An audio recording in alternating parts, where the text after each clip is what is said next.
Morning to all. This is Vinita Hara. I am going to take the lecture on the subject of law of tort, and today's topic is trespass to the person. Trespass to the person divided into categories like assault, battery, false imprisonment, total restraint, unlawful detention or lawful detention. In this lecture, we will discuss all the types of the trespass one by one. The very first is battery. Before to discuss the battery, we must know what does it mean by trespass. So trespass meaning is to enter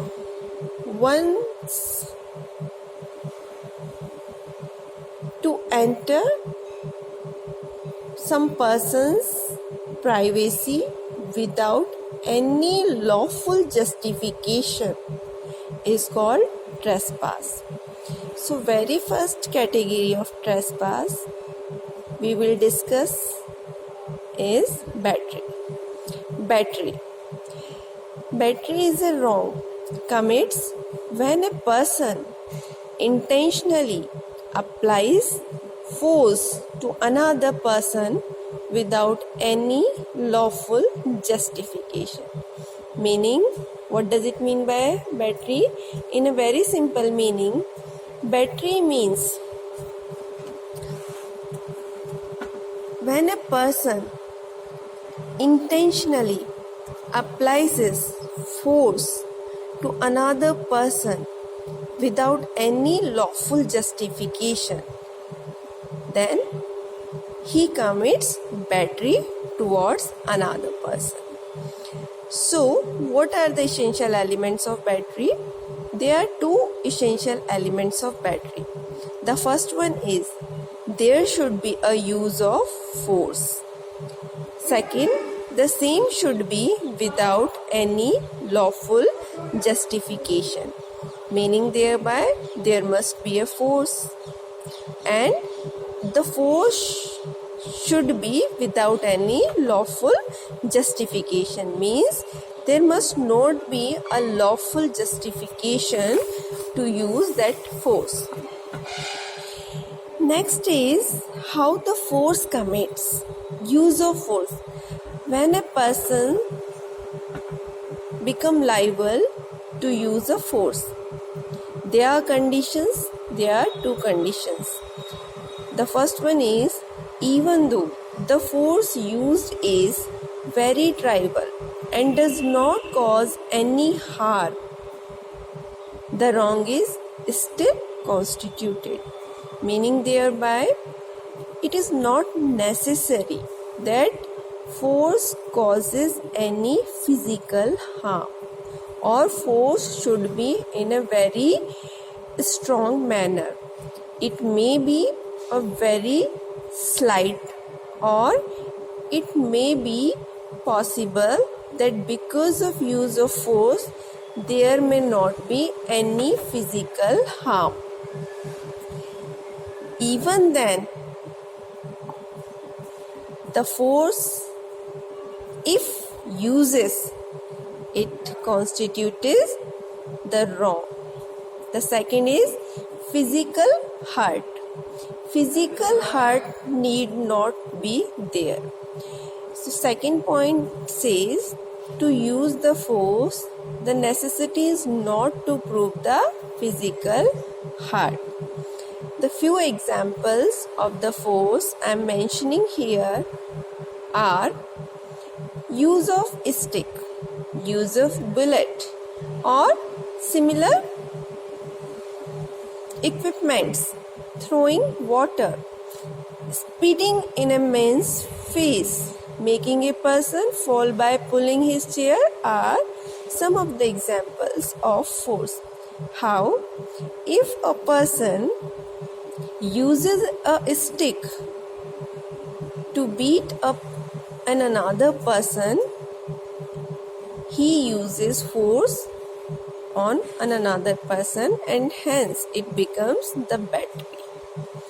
If a person throwing a water on another person intentionally without lawful justification, hence it is also an example of a force and it commits the battery. Infliction of heat, light, electricity, gas, etc. would be a battery if it can result in physical injury or personal discomfort. This is also very important. If suppose a person throwing a hot water on another person, because of that person burns, so it causes the physical injury. If suppose a person throwing rubbish on another's premises, and because of the dirty smell of the rubbish, the another person's comfort is disturbed, so we can say that this is a use of force by using gas, by throwing rubbish on another's premises, hence it becomes the battery. Assault. What does it mean by assault? Assault is an act of the defendant which causes to the plaintiff reasonable apprehension of the infliction of a battery on him by the defendant. In a simple meaning, when a person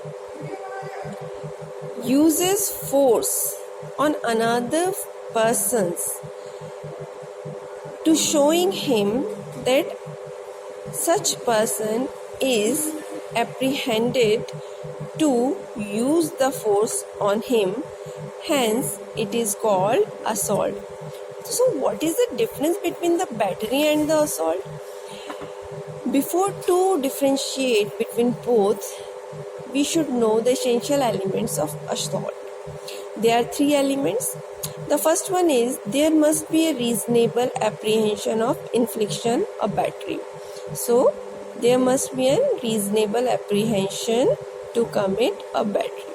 Second point, there must be an attempt to do the harm rather than the harm being caused. There must be an attempt. It is not necessarily to be completed, but there must be an attempt. The third one is it is also essential to be a prima facie ability to do the harm. The person who is willing to harm is able to do so. These are the 3 elements. So, few examples. Before to differentiate between assault and battery, we must know about the examples of the assault. So, I have quoted 3 examples here. The first one is if a person pointing a loaded pistol at another is an assault, no matter whether he used that pistol or fired the bullet or not. Only the requirement is he pointed a loaded pistol at another person. It is an assault. Second is if the pistol is not loaded, even then, if maybe an assault, if pointing at such a distance that if loaded, it may cause injury. Second example is very important. If the pistol is not loaded, even then the assault can be committed. How?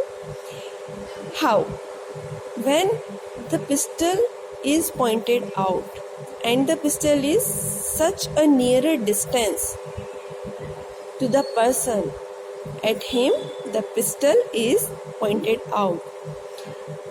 If the pistol would be loaded, the injury may be caused. In such condition, this is caused assault. The last one is if the plaintiff knows that the pistol is unloaded, then there is no assault. So, the difference between the assault and battery is assault is an apprehension of battery, whereas battery is a completed assault. Means, in case of assault, a person who is apprehended is in fear that battery will be commit against him, whereas when assault is completed, it becomes the battery. So this was the example of assault and battery, and I would try my level best to explain both the terms. Thank you so much.